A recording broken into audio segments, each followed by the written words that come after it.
विनायक दामोदर सावरकर, ये पूरा नाम बहुत कम लोग लेते हैं क्योंकि एक साइड के लोग कहते हैं वीर सावरकर थे। हम लोग तो एक बिंदु हैं, सावरकर सिंधु की तरह थे। सावरकर में ऊंचाई भी थी और गहराई भी थी। और दूसरे साइड के लोग कहते हैं ये कावर्ड थे। राहुल गांधी सोचता है मेरा नाम सावरकर नहीं है, मेरा नाम गांधी है।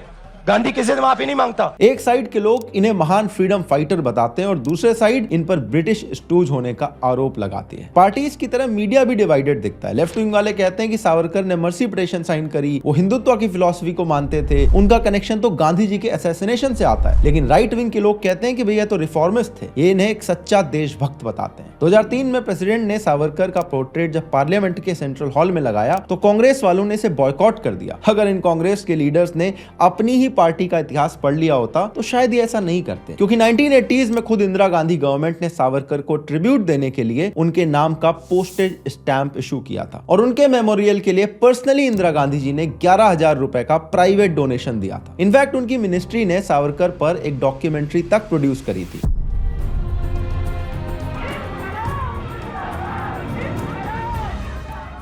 और वो इन्हें भारत का एक वीर सपूत मानती थी। थोड़ा और पीछे जाए तो पता चलता है कि सावरकर अपने टाइम पर बहुत बड़े रिवोल्यूशनरी फिगर थे। खुद भगत सिंह जी ने बाकी फ्रीडम फाइटर्स को इंस्पायर करने के लिए इनकी जो एक बैंड बुक थी उसको रीपब्लिश किया था। तो सवाल ये है कि सावरकर पिछले कुछ सालों में इतने कंट्रोवर्शियल क्यों हो गए? अगर भगत सिंह जी को एक रिवोल्यूशनरी की तरह ट्रीट किया जाता है तो हम सावरकर को क्यों भूल गए? क्या इसके पीछे भी वही सेम रीजन है जिसकी वजह से गांधी और नेहरू के बीच में बोस और पटेल का कॉन्ट्रीब्यूशन इग्नोर हो जाता है? यकीन मानिए, सावरकर के ऊपर आज तक आपने जितनी भी बातें और जितने भी प्रोपेगेंडा देखे होंगे, इस एक वीडियो से वो सारे बस्ट हो जाएंगे। ये वीर सावरकर के ही संस्कार है जो राष्ट्रवाद को हमने राष्ट्र निर्माण के मूल में रखा है। सावरकर जी की विचारधारा का विश्लेषण करें, सावरकर जी के चिंतन के बारे में हम अनुसंधान करें, सावरकर के संदेश को घर घर तक, व्यक्ति व्यक्ति तक पहुंचाने का प्रयास करें। हमारी कहानी शुरू होती है 1831 में। अभी सावरकर के पैदा होने में 52 साल बाकी थे, लेकिन भारत से दूर इटली में ऐसा कुछ हो रहा था जो सावरकर की पूरी जिंदगी चेंज करने वाला था। यूसेफ मजीनी यंग इटली के नाम से ये एक सीक्रेट सोसाइटी बना रहे थे और इनका एम था अखंड इटली को बनाना। मजीनी महान हो गए, अखंड इटली भी बन गया और 1872 में इनकी डेथ भी हो गई। इस डेथ के 11 साल बाद भारत के नासिक में पैदा हुए विनायक दामोदर सावरकर। इनका इटली से क्या कनेक्शन है वो आगे आप स्टोरी में देखोगे, लेकिन इनकी लाइफ की जो स्टार्टिंग है वहीं से ही इनकी ट्रेजेडी शुरू हो जाती है। 9 साल की एज में इनकी माँ की डेथ हो जाती है। घर में ट्रेजेडी चल रही थी और बाहर देश में आग लगी हुई थी। हिंदू मुस्लिम दंगे हो रहे थे और अंग्रेज लगातार एक के बाद एक चाले चल चल के हिंदू और मुस्लिम को बांटने में लगे हुए थे। इतनी कम एज में मदर की डेथ हो जाना, घर के आसपास इतने राइट्स होना और पूरे देश में अंग्रेजों की गुलामी होना, एक छोटे से बच्चे के लिए ये कितना ज्यादा ट्रॉमेटिक हो सकता है आप सोच सकते हो। लेकिन इन सब से डील करने के लिए सावरकर ने एक क्रिएटिव काम करना शुरू करा, वो पोएट्री लिखने लगे। 11 वर्ष की उम्र में सवाई माधो सिंह के बारे में फाटका लिखना, मगर 11 वर्ष की उम्र में स्वतंत्रता का संकल्प पैदा होना, अगर इसमें कोई पूर्व जन्म का संस्कार हो तो मुझे आश्चर्य नहीं होगा, मुझे कोई चमत्कार नहीं होगा। लेकिन ट्रेजेडीज भी नहीं रुक रही थी। सावरकर बस 12 साल के हुए तो इनके फादर की भी डेथ हो गई। अब घर में बचे बस 4 लोग, एक विनायक सावरकर खुद, 2 इनके भाई और 1 इनकी बहन। अब इन सब में सबसे बड़े थे गणेश सावरकर। उस टाइम पर ये खुद भी 20 साल के ही थे, तो उन्होंने अपने भाई बहनों के लिए एक फादर फिगर का रोल निभाना शुरू कर दिया। इनके छोटे भाई इवेंचुअली एक डेंटिस्ट बन गए, बहन की त्र्यंबकेश्वर में शादी हो गई। विनायक अपने बड़े भाई गणेश के साथ आजादी की लड़ाई में प्रॉपरली कूद पड़े। अगले 10 साल तक इन्होंने नासिक में काफी काम करा, एक स्ट्रॉन्ग टीम बनाई और इसी टाइम पर इटली वाले मजीनी के बारे में सावरकर ने पढ़ना शुरू किया और इन्हें अखंड इटली वाला आइडिया बहुत पसंद आया और जो यंग इटली की सीक्रेट सोसाइटी का कॉन्सेप्ट था वो भी बहुत अच्छा लगा। कई लोग सावरकर को हिस्ट्री के एक छोटे से कैरेक्टर की तरह देखते हैं। वो दिखाना चाहते हैं कि आजादी की लड़ाई में सावरकर का तो कोई मेजर कंट्रीब्यूशन था ही नहीं और ना ही इनके पास कोई विजन था और ना ही उस टाइम पर इनको ज्यादा कोई मानता था। लेकिन सच्चाई इससे काफी अलग है। 1902 में 19 साल के विनायक सावरकर एडमिशन लेते हैं पुणे के फर्ग्यूसन कॉलेज में और धीरे धीरे ये यूथ एक्टिविज्म में काफी ज्यादा एक्टिव होने लगते हैं और आजादी की लड़ाई प्रॉपरली शुरू कर देते हैं। 1903 में विनायक और गणेश साथ मिलकर शुरू करते हैं मित्र मेला। ये एक ग्रुप होता है जिसमें कई सारे यूथ को जोड़ने का काम ये करते हैं। इन्होंने ग्रुप के बाकी लोगों को मजीने के बारे में बताना शुरू करा, उनकी बायोग्राफी देनी शुरू कर दी। ये ग्रुप वाले अलग अलग फेस्टिवल के बहाने मीटिंग करते थे और अंग्रेजों से लड़ने के लिए जिम और फाइटिंग वगैरह की ट्रेनिंग लेते थे। सावरकर मजीनी से इतना ज्यादा इंस्पायर्ड थे कि 1904 में इस ग्रुप को एक सीक्रेट सोसाइटी की तरह ऑपरेट करना शुरू कर देते हैं और उसका नाम भी वो मजीनी से इंस्पायर होकर यंग इटली की तरह अभिनव भारत रख देते हैं। जब भारत में सावरकर ये सब कर रहे थे तब गांधी जी उस टाइम पर साउथ अफ्रीका के डरबन में एक कम्युनिटी लिविंग चला रहे थे। गांधी जी की बात मैंने क्यों करी आप आगे स्टोरी में समझ जाओगे। 1905 में लोकमान्य तिलक दशहरे पर लोगों से कहते हैं कि ब्रिटिश सामान और कपड़े जला दो। सावरकर भी अपने कॉलेज में एक बोनफायर लगाते हैं और ब्रिटिश सामान को आग लगा देते हैं। इसके रिस्पांस में कॉलेज वाले इन्हें सस्पेंड कर देते हैं, लेकिन क्योंकि उन्होंने लोकमान्य तिलक के कहने पर यह किया था, तिलक जी सावरकर का नाम एंडोर्स करते हैं श्यामजी कृष्णा वर्मा जी की स्कॉलरशिप में। श्यामजी वर्मा एक अमीर गुजराती बिजनेसमैन थे और लंदन में इंडिया हाउस नाम से एक हॉस्टल चलाते थे। इंडिया हाउस में वो सारे इंडियन स्टूडेंट रहते थे जिनका मेन काम था लंदन में रहकर ब्रिटिशर्स के अगेंस्ट प्लानिंग करना और भारत में जो आजादी के लिए लड़ रहे हैं उनको हेल्प करना। यहाँ पर मोस्टली वही लोग रहते थे जो सशस्त्र क्रांति में बिलीव रखते थे, यानी कि आर्म्ड रिवॉल्यूशन। विनायक सावरकर को यह स्कॉलरशिप मिल जाती है और 1906 में ये पहुंच जाते हैं लंदन में लॉ पढ़ने के लिए। इंडिया हाउस में विनायक सावरकर को बहुत सारे और भी रिवॉल्यूशनरी मिलते हैं, जैसे कि भीखाजी कामा और लाला हरदयाल। वहां पर जाने के एक साल बाद सावरकर इंडिया हाउस को चलाना शुरू कर देते हैं। जो भी इंडियन फेस्टिवल होता था ये लोग वहां पे मनाते थे, डिबेट करते थे। यहीं पर गांधी जी से पहली बार सावरकर की मुलाकात होती है। Savarkar ji, myself M.K. गांधी।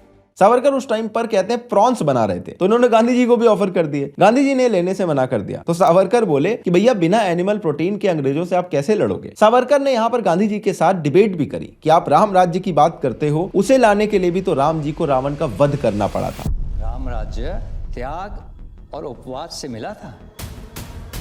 राम राज्य उपवास से नहीं, रावण का, उसके भाइयों का, उसके सैनिकों का वध करके मिला था। सावरकर क्लियर थे, आर्म रिवॉल्यूशन ही अकेला रास्ता है अंग्रेजों को हराने का। सावरकर को लंदन में बस 1 साल हुआ था और इस साल इन्होंने जो किया वो शायद फ्रीडम स्ट्रगल का सबसे बड़ा कंट्रीब्यूशन था। जो बोलते हैं कि सावरकर ने किया ही क्या है, उन्हें शायद ये फैक्ट बिल्कुल पसंद नहीं आएगा। सावरकर ने फ्रीडम स्ट्रगल पर सबसे रिवॉल्यूशनरी किताब लिखी, 1857 the Indian war of independence. इससे पहले सावरकर ने 2 और किताबें लिखी थी, मजीनी पर और हिस्ट्री ऑफ सिख्स पर, लेकिन इन दोनों को ब्रिटिशर्स ने बैन कर दिया था। इनफैक्ट इनकी मैन्युस्क्रिप्ट भी डिस्ट्रॉय कर दी थी। लेकिन ये 1857 वाली किताब ब्रिटिशर्स के लिए सबसे खतरनाक थी। सावरकर ने ये बुक 1857 के रेवोल्यूशन की 50th एनिवर्सरी पर रिलीज करने की प्लानिंग करी, लेकिन इस रिलीज से पहले ही अंग्रेजों ने इसे बैन कर दिया। इस बुक का कंटेंट को इन्होंने सेडिशियस बताया, लेकिन ऐसा क्या लिखा था इस किताब में? इस बुक से पहले 1857 के रेवोल्यूशन को अंग्रेजों ने एक म्यूटिनी यानी सिपाही विद्रोह का नाम दे दिया था। आपने अपनी टेक्स्ट बुक में भी यही पढ़ा होगा, क्योंकि आपका सिलेबस भी तो अंग्रेज ही डिजाइन करके गए थे। लेकिन इस बुक में सावरकर ने बताया कि कैसे 1857 सिर्फ एक म्यूटिनी नहीं था, आजादी की वो पहली लड़ाई थी। जो लोग सावरकर को मुस्लिम्स के अगेंस्ट बताते हैं उन्हें इस बुक का लास्ट पन्ना देखना चाहिए। ये बुक खत्म होती है बहादुर शाह जफर के एक शेर के साथ, और इस बुक में भी सावरकर ने 1857 रेवोल्यूशन के लिए बहादुर शाह जफर की बहुत तारीफ करी है। सावरकर ने बुक लिखी थी मराठी में, इसलिए ये ब्रिटेन में पब्लिश करनी बहुत मुश्किल हो रही थी। इंडिया हाउस के बाकी स्टूडेंट जो थे वो इसे इंग्लिश में ट्रांसलेट करते हैं, लेकिन लंदन में ब्रिटेन का जो होम ऑफिस था वो इस पर बैन लगा देता है। इंडिया हाउस वाले पेरिस में पब्लिश करवाने गए तो ब्रिटेन के फॉरेन ऑफिस ने फ्रेंच गवर्नमेंट पर भी प्रेशर बना दिया और वहां पे भी बुक बैन करवा दी। 1907 में सावरकर ने बुक लिखने के अलावा आजादी के लिए और भी बहुत इंपॉर्टेंट कंट्रीब्यूशन दिए। उस टाइम पर भारत को इंटरनेशनली रिप्रेजेंट करने के लिए ब्रिटिश यूनियन जैक यूज किया जाता था। इसे चेंज करने के लिए सावरकर ने श्यामजी कृष्णा वर्मा और मैडम कामा जी के साथ में मिलकर भारत का पहला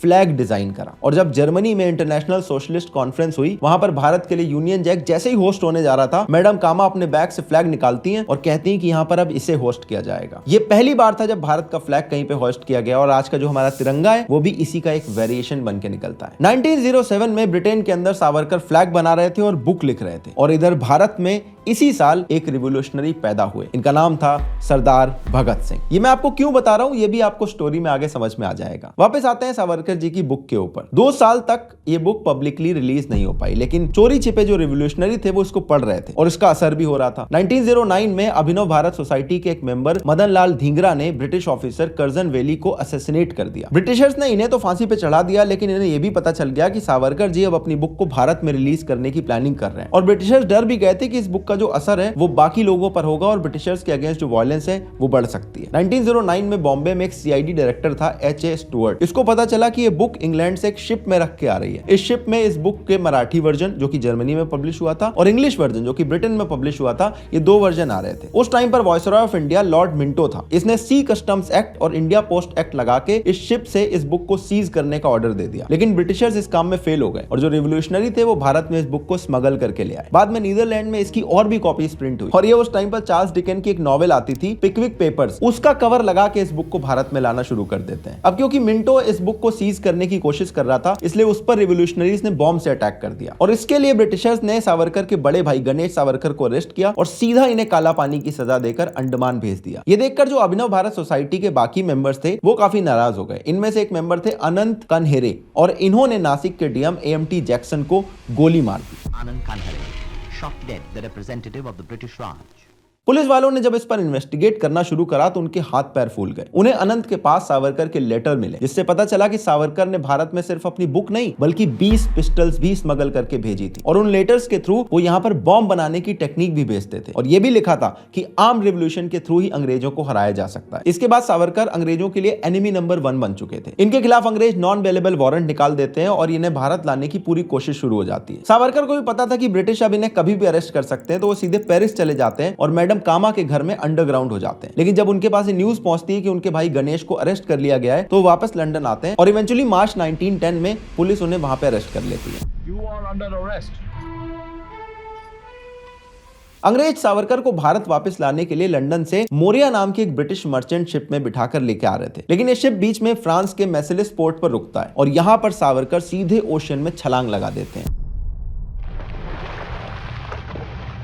सावरकर एक लॉ ग्रेजुएट थे और इंटरनेशनल लॉ इन्हें बड़े अच्छे से पता थे। उनका टारगेट था कि एक बार फ्रांस की धरती पर पहुंच गए तो पॉलिटिकल रिफ्यूजी बन सकते हैं और फिर ब्रिटिश इन्हें अरेस्ट नहीं कर पाएंगे। प्लान ये था कि फ्रांस का जो पोर्ट है इस पर सावरकर को मैडम कामा और श्यामजी कृष्णा वर्मा ये दोनों लोग कार से लेने आएंगे और फिर सीधे रिफ्यूजी स्टेटस के लिए ये लोग फ्रेंच अथॉरिटीज के पास चले जाएंगे। लेकिन वहां पहुंचने में ये लोग आधे घंटे लेट हो जाते हैं और सावरकर जब ओशन से स्विम करके पोर्ट पर पहुंचते हैं तो ब्रिटिश पुलिस ऑलरेडी वहां पर इनका इंतजार कर रही थी। सावरकर भागते हैं तो पुलिस वाले चिल्लाते हैं कि स्टॉप दिस थीफ। इसके बाद एक फ्रेंच ऑफिसर सावरकर को अरेस्ट कर लेता है और क्योंकि ना उसे इंग्लिश आती थी ना इंटरनेशनल लॉ पता था, इसलिए वो सावरकर को अरेस्ट करके सीधे ब्रिटिश पुलिस को दे देता है। मैडम कामा सावरकर को अरेस्ट करने के अगेंस्ट फ्रांस में बहुत बड़ा प्रोटेस्ट ऑर्गेनाइज करवाती है। जो सारे इंडियन रिवोल्यूशनरी थे ये फ्रेंच न्यूज़पेपर में पब्लिश करवाते हैं कि कैसे ब्रिटेन ने फ्रेंच के बॉर्डर को ब्रीच किया है और इससे फ्रांस की जो सोवरेनिटी है उसका अपमान हुआ है। ये ट्रिक काम कर जाती है और सावरकर का जो अरेस्ट है वो एक इंटरनेशनल कोर्ट में चला जाता है। इस केस को फ्रांस और ब्रिटेन वाले लड़ते हैं और इवेंचुअली नतीजा निकलता है कि फ्रेंच ऑफिसर से गलती हुई थी और ब्रिटेन ने इन्हें धोखे से अरेस्ट किया है। लेकिन तब तक ब्रिटिशर सावरकर को ऑलरेडी भारत ले आए थे और इन पर केस चला रहे थे। इन पे अबेटमेंट टू मर्डर से लेकर वेजिंग वॉर अगेंस्ट किंग जैसे चार्जेस लगते हैं और इसके बाद इनको 25-25 साल की 2 लाइफ इंप्रिजनमेंट देकर अंडमान की सेलुलर जेल में काला पानी की सजा में भेज दिया जाता है। ये बात है 1911 की। सावरकर की एज उस टाइम पर सिर्फ 28 साल थी। सावरकर की लाइफ से जुड़ी ज्यादातर जो कंट्रोवर्सीज हैं वो यहीं से शुरू होती हैं, चाहे वो मर्सी पिटीशन हो या जेल से निकलने के बाद ब्रिटिशर्स के साथ उनकी रिलेशनशिप हो। इसीलिए ये जो पीरियड है इसको आप थोड़ा ध्यान से देखना। अंडमान आइलैंड जो काला पानी के नाम से बड़ा फेमस है, इंडियन प्रिजनर्स के लिए 1867 में खोला गया था और ब्रिटिश गवर्नमेंट इसे सबसे डेंजरस पॉलिटिकल प्रिजनर्स को यहां पर भेजती थी। इस सेलुलर जेल की कैपेसिटी थी 600 लोगों की और इसका डिजाइन ऐसा था कि वहां से जेल तोड़कर निकलना इम्पॉसिबल था। अगर आप भाग भी जाते हो तो बाहर आपको घने जंगल मिलते हैं, वहां या तो ट्राइबल आपको मार देंगे या जानवर खा जाएगा। अगर आप उसको भी क्रॉस कर जाते हो तो आगे सिर्फ कई मीलों तक समंदर ही समंदर था। यहाँ हर कैदी के लिए 7x11 का कमरा मिलता था जिसमें खाने से लेकर टॉयलेट जाने तक सारा काम वही करना होता था और टॉयलेट भी वो इंडियन स्टाइल वाला था जिसपे कोई कवर नहीं होता है। अगर ये कभी चोक हो जाए या इससे स्मेल आए, कॉकरोच निकल आए, ओवरफ्लो करने लगे तब भी आपको वहीं रहना होता था, वहीं खाना होता था, वहीं सोना होता था। ध्यान रखना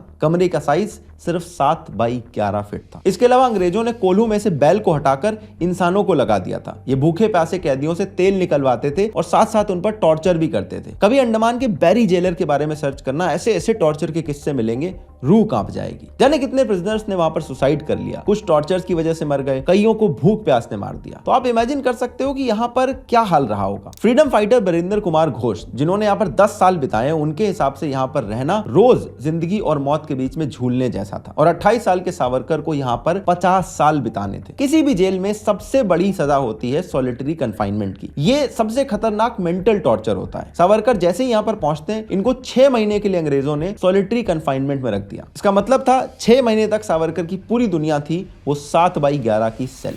He was handcuffed and kept standing for 7 days because a note from another prisoner was found in his cell.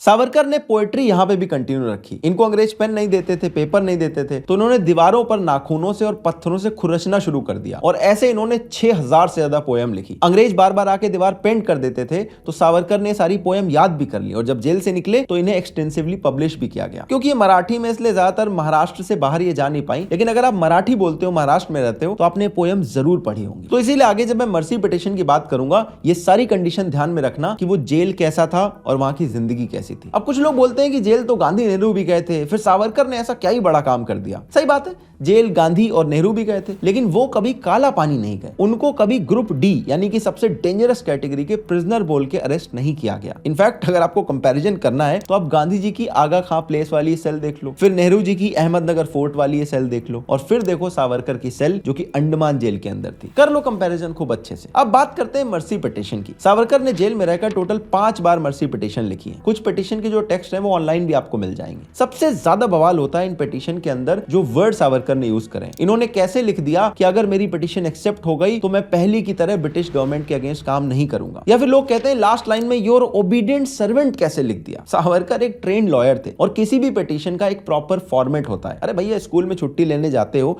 वहां पे भी पिटीशन या एप्लीकेशन लिखते हो तो आपको ये फॉलो करना पड़ता है। कभी रेंट एग्रीमेंट अगर आप बनवा लो, उसका भी टेम्पलेट होता है। वैसे मर्सी पिटीशन का भी एक टेम्पलेट था जो सावरकर के साथ बाकी सारे लोग भी फॉलो कर रहे थे। एक्चुअली वर्ल्ड वॉर का जो टाइम था उसमें 1918 से 1920 के बीच में जो पॉलिटिकल प्रिजनर थे उनको वर्ल्ड वाइड मर्सी पिटीशन देकर छोड़ा जा रहा था। भारत में भी यही हो रहा था। फॉर एग्जांपल जो सीपीआई के फाउंडर हैं श्रीपद अमृत दांगे, उन्होंने भी प्ली लिखी थी। सचिंद्रनाथ सान्याल, जिन्होंने सावरकर के कहने पर एक टेम्पलेट यूज करके मर्सी पिटीशन लिखी, उनको रिलीज भी कर दिया गया था। इन्होंने जेल से निकलने के बाद एचआरए बनाई जिसमें भगत सिंह जैसे रिवोल्यूशनरी को इन्होंने अपने साथ जोड़ा। Sachindranath Sanyal also signed a petition like this saying, I will never, take part in this thing and I will be completely loyal to the British government. Please let me out.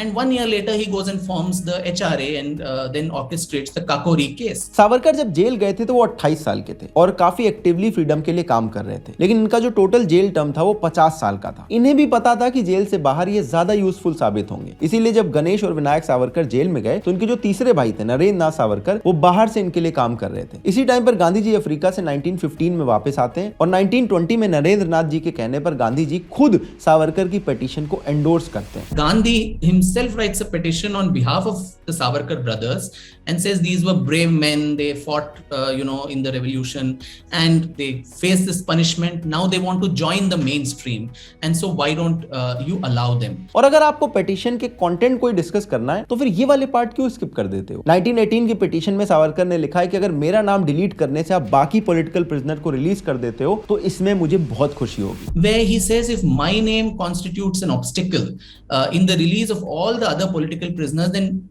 delete my name and release the others and that would give me as much joy as my own release would do.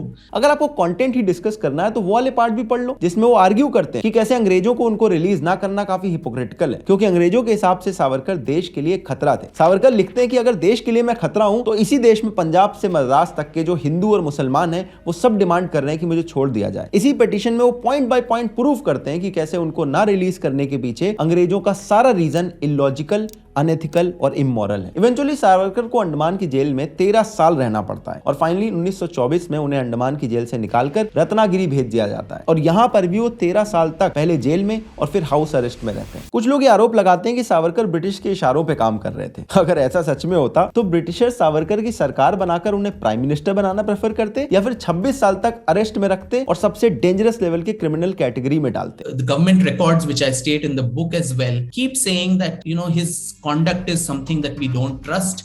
So it was an extension of this period of confinement from 29 to 31, 31 to 33, 33 to 35, and he was released finally in 1937. So 13 years of captivity. Why would the British do that to somebody who's on your side and who's a stooge? So that itself clearly showed that during those 13 years, there were lots of underground linkages that Savarkar and his brothers maintained with the revolutionary movement, whether it was Bhagat Singh, whether it was Azad, Rash Bihari Bose, and later Netaji Subhash Chandra Bose as well, Sachindranath Sanyal, all of them operating underground. एक और controversy यहाँ पर आती है जब कुछ लोग बोलते हैं कि 1924 के बाद से सावरकर को ब्रिटिशर्स ने पेंशन देना शुरू कर दिया था। इसका रीजन ये था कि अंडमान की जेल से आने वाले जितने भी पॉलिटिकल प्रिजनर थे उनको ये पेंशन मिली थी, वैसे ही सावरकर को भी मिल रही थी। इसके अलावा सावरकर मैरिड थे, उनकी फैमिली थी, उनकी डिग्रीज ब्रिटिशर्स ने छीन ली थी और उनके जो राइटिंग्स थे उन पर भी ब्रिटिशर्स नजर रखते थे। इसलिए सावरकर के पास अर्निंग के लिए कोई ज्यादा साधन नहीं थे और उनके पापा तो बैरिस्टर भी नहीं थे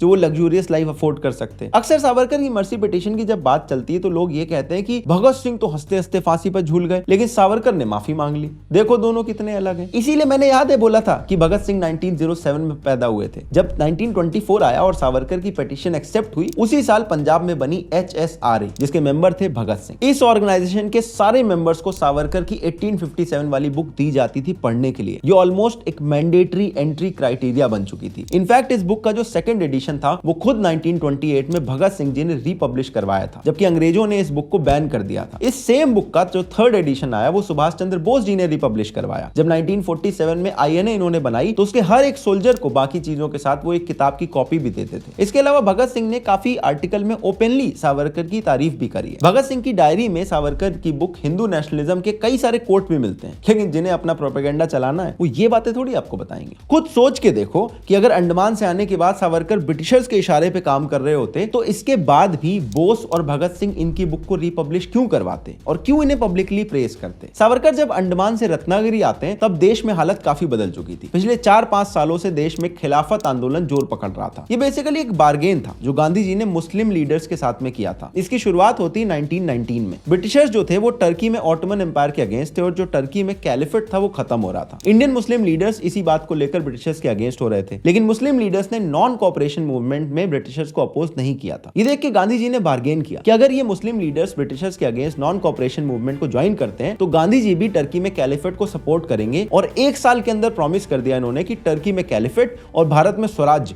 दोनों ही आ जाएगा। और इस तरह से भारत में शुरू हुआ था खिलाफत आंदोलन। इस बार्गेन की वजह से गांधी जी ने मुस्लिम लीडर्स को अलग से सीट देना और एक प्रेफरेंशियल ट्रीटमेंट देना शुरू कर दिया, लेकिन ना तो टर्की में कैलिफेट बचा और ना ही भारत में 1 साल के अंदर स्वराज्य आया, बल्कि ये बार्गेन काफी भारी पड़ गया। 1920 और 21 के बीच में काफी सारे हिंदू मुस्लिम राइट्स हुए और खुलेआम मैसेकर भी हुए। अंबेडकर और एनी बेसेंट जैसे लोगों ने भी खिलाफत आंदोलन और गांधी जी को खूब क्रिटिसाइज करा। अंबेडकर ने तो ये तक लिख दिया कि जो खिलाफत आंदोलन का पर्पस था वही भारत में ब्रिटिशर्स को हटाकर एक नया कैलिफेट लाने का पर्पस था। तो इस एटमॉस्फेयर में जब 1924 में सावरकर रत्नागिरी पहुंचते हैं तो उन्होंने हिंदुत्व आइडियोलॉजी के बारे में लिखना शुरू कर दिया। लेकिन सावरकर के लिए हिंदुत्व एक रिलीजन से ज्यादा एक जियोग्राफिकल बाउंड्रीज और एक वे ऑफ लाइफ से डिफाइन होता है। This had nothing to do with religion. It was more of a cultural and a national identity marker for anybody who lived in this land mass, who considered this land the land of his or her ancestors, and also a holy land, again not in the terms of religion but in terms of allegiance and loyalty towards, and the context in which Hindutva came in, where you had the Khilafat agitation, where a group of Indians were being mobilized, the Muslim community in particular, on religious grounds. Hindutva का नाम आते ही कुछ लोगों को ऐसा लगता है कि सावरकर तो बहुत कंजर्वेटिव आइडियोलॉजी को फॉलो करते होंगे, लेकिन ये बात आपको शॉक कर देगी कि सावरकर गांधी जी से भी ज्यादा बड़े लिबरल थे। गांधी जी नॉन वेज लोगों की फूड चॉइसेस को क्रिटिसाइज करते थे, जज करते थे, लेकिन सावरकर खुद उन्हें लंदन में प्रॉन ऑफर कर रहे थे। इसके अलावा काउस के बारे में सावरकर के थॉट सुनकर बहुत जो बड़े बड़े हिंदुत्ववादी हैं वो भी उनके अगेंस्ट हो सकते हैं। सावरकर का मानना था कि हमें इसे प्रोटेक्ट जरूर करना चाहिए, लेकिन वर्शिप करने की कोई जरूरत नहीं है। भारत में जो अनटचेबिलिटी है उसके अगेंस्ट भी जितना काम अंबेडकर और गांधी जी ने किया है उससे ज्यादा फोर्स से काम सावरकर जी कर रहे थे। हिंदू धर्म में फैली हुई कुरीतियों को हमें दूर करना है। सबसे पहले छुआछूत और जाति भेद जैसी बुराइयों से हमें लड़ना है। सावरकर ने रत्नागिरी में पतित पावन टेंपल खोला जिसमें हर कास्ट के लोग अलाउड थे और साथ में वो पूजा दर्शन कर सकते थे। गांधी जी ने तो हरिजनोद्धार की बात बाद में कही, सावरकर जी ने पहले कही।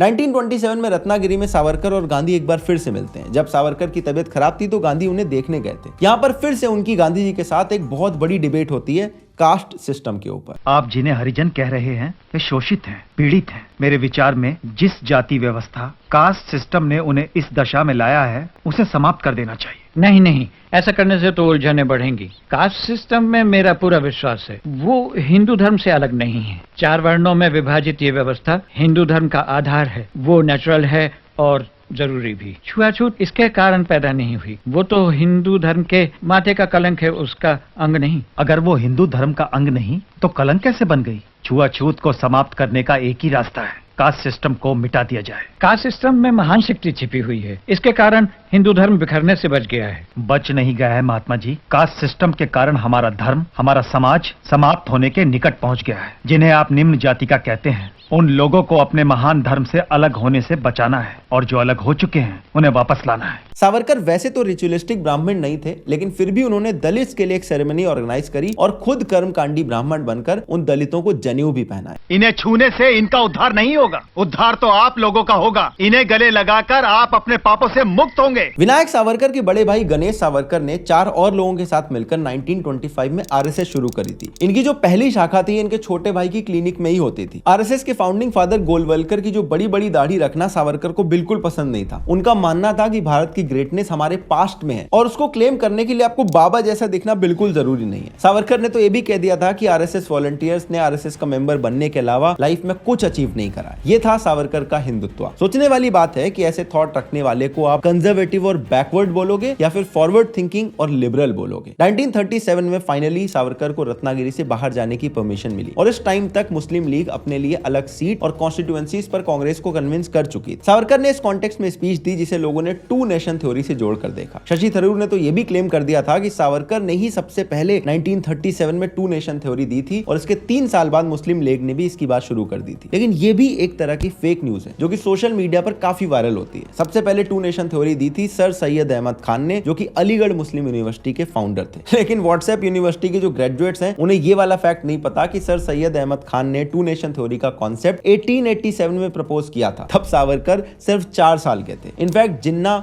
सैयद अहमद खान और अल्लामा इकबाल ये 3 लोग थे जो 2 नेशन थ्योरी के कॉन्सेप्ट को खूब पुश कर रहे थे। कितनी आयरॉनिकल बात है कि ये वही अल्लामा इकबाल हैं जिनका सारे जहां से अच्छा गाना हमें बचपन से सुनाया जाता है। सावरकर ने तो अपनी बुक्स में हमेशा से ही अखंड भारत की बात की थी। जिस सावरकर ने मजीनी के अखंड इटली के कॉन्सेप्ट से इंस्पायर होकर अभिनव भारत शुरू किया हो, वो भारत को बांटने की बात आखिर क्यों करेंगे? सावरकर का कहना था कि सिंधु घाटी से हिंद महासागर तक हम सब एक हैं और इसीलिए हिंदू होना इनके लिए रिलीजन से ज्यादा एक वे ऑफ लाइफ थी, जैसा कि कुछ बात एक सुप्रीम कोर्ट के जजमेंट में भी आई थी। सावरकर की पब्लिक लाइफ से जुड़ी आखिरी कंट्रोवर्सी थी उनका गांधी जी के असैसिनेशन में अलिजेड इन्वॉल्वमेंट। लेकिन इस केस पर जो रेड फोर्ट ट्रायल चले उसमें सुनने के बाद कोर्ट ने जजमेंट दिया कि इस केस में सावरकर का इन्वॉल्वमेंट ही नहीं, दूर तक कोई कनेक्शन भी एस्टैब्लिश नहीं होता है। Where Savarkar probably, I mean, you have those accounts too that I think at that point he got so scared that he's going to meet yet another cellular jail episode. So he eschewed all kinds of association with Godse. And there's that famous quote that he would not even look at Godse in the Red Fort trial. Godse was yearning for a touch of Tatyara or a glance of, affection, but that was not to be. I think that's where he went to the extreme saying, I don't even know them. I have no association, though they were part of the Hindu Rashtra Dal, the Boy Scouts of the Hindu Mahasabha. But his association in the murder per se, it has not been, proved then. Savarkar की death के बाद 1969 में Congress government ने Kapoor commission के through एक बार फिर से इस जजमेंट को जांच करवाई, जिसमें एक क्लेम किया गया कि सावरकर की इन्वॉल्वमेंट इसमें हो सकती है। लेकिन फाइनली 2018 में इस कमीशन की रिपोर्ट के ऊपर कोर्ट में PIL फाइल हुई। तब कोर्ट ने जजमेंट दिया कि रेड फोर्ट ट्रायल वाला जो जजमेंट था वही सही था और इस मर्डर में सावरकर का कोई इन्वॉल्वमेंट नहीं दिखता है। ये सब देखने के बाद एक सवाल मन में आता है कि हम अपने हिस्टोरिकल फिगर्स के बारे में कितना ही जानते हैं। गांधी और अंबेडकर को हमेशा लोग एक जैसा मानते हैं, लेकिन वो काफी सारे इश्यूज पर बिल्कुल ऑपोजिट थे। I always say that as I met Mr. Gandhi in the capacity of an opponent, I have a feeling that I know him better than most other people because he had opened his real fangs to me, you see, and I could see the inside of the man, you see, while others who generally went there as devotees, you see, saw nothing of him except the external appearance which he had put up as a Mahatma. But I saw him in his human capacity, the bare man in him. So how would you sum up what you found in him? Well, I must say at the outset that I feel quite surprised, you see, at the interest which the outside world, Western world particularly, seems to be taking in Mr. Gandhi. I cannot understand that. So far as India is concerned, he was, in my judgment, you see, an episode in the history of India, never an epoch maker. Gandhi has already vanished from the memory of the people in this country. His memory is kept up because the Congress party annually, you see, gives a holiday either on his birthday or some other day connected with some event in his life. और अंबेडकर गांधी जी को लेकर बहुत critical बातें कहते थे। बोस और गांधी जी को बचपन से एक साथ जोड़ के देखा जाता है, लेकिन वो थॉट्स में एक दूसरे से बिल्कुल ऑपोजिट थे। बोस को जब लगने लगा कि गांधी जी की अप्रोच कंप्लीटली फेलियर होने वाली है, तभी उन्होंने आईएनए बनाई थी। खिलाफत मूवमेंट के बारे में अगर ध्यान से सोचो तो आपको लगेगा इसके सबसे बड़े सपोर्टर्स में जिन्ना का नाम तो टॉप पर आना चाहिए, लेकिन सच में देखो तो पता चलता है कि जिन्ना ने तो शुरुआत में इसका विरोध किया था। ऐसे ही सावरकर के बारे में देखो तो 4-5 फेक न्यूज के अलावा और कुछ नहीं बताया जाता है। क्यों आपको कभी इनके बड़े भाई गणेश सावरकर का नाम तक नहीं पता चला, जबकि वो भी अभिनव भारत के फाउंडर थे, वो भी काला पानी की सजा काटने गए थे, उन्होंने भी इक्वली पार्टिसिपेट किया था इस आजादी की लड़ाई में। सावरकर ने 12 साल की एज में एक मॉस्क पर पत्थर मारा था, ये बात तो आपको हर आर्टिकल में मिल जाएगी, लेकिन कोई ये नहीं बताएगा कि उस टाइम पर पूरे बॉम्बे प्रोविंस में हिंदू मुस्लिम राइट्स खुलेआम हो रहे थे। क्यों आपको कोई ये नहीं बताता कि विनायक सावरकर के जो छोटे भाई थे, जो कि एक डेंटिस्ट थे, उनका मॉब लिंचिंग से मर्डर कर दिया गया था सिर्फ इसलिए क्योंकि सावरकर का नाम गांधी जी के असैसिनेशन में अक्यूज्ड की लिस्ट में आया था, वो एक्यूजेशन जो बाद में जाकर फर्जी साबित हो गया। क्यों आपको कोई ये नहीं बताता कि लता मंगेशकर के भाई ऑल इंडिया रेडियो से इसलिए निकाल दिए गए क्योंकि उन्होंने सावरकर जी की एक पोयम प्ले कर दी थी। क्यों आपको कोई ये नहीं बताता कि सावरकर की डेथ कैसे हुई थी। 1966 में सावरकर जी ने खाना पीना छोड़ दिया था, ये कहते हुए कि अब इस देश को उनकी सेवाओं की जरूरत नहीं है, और ऐसे जाके कुछ दिनों के बाद उनकी डेथ हो गई थी। एक तरह से देखा जाए तो सावरकर जी ने सच में फास्ट अनटू डेथ करके समाधि ले ली, लेकिन आपको इसमें से कुछ भी नहीं पता है। ऐसा क्यों? एक बार ये सोच के देखना और ये सच भरा वीडियो हर भारतीय के साथ पहुंचा देना। आपसे मिलता हूं अगले वीडियो में, तब तक के लिए अपना ध्यान रखना। जय हिंद, वंदे मातरम।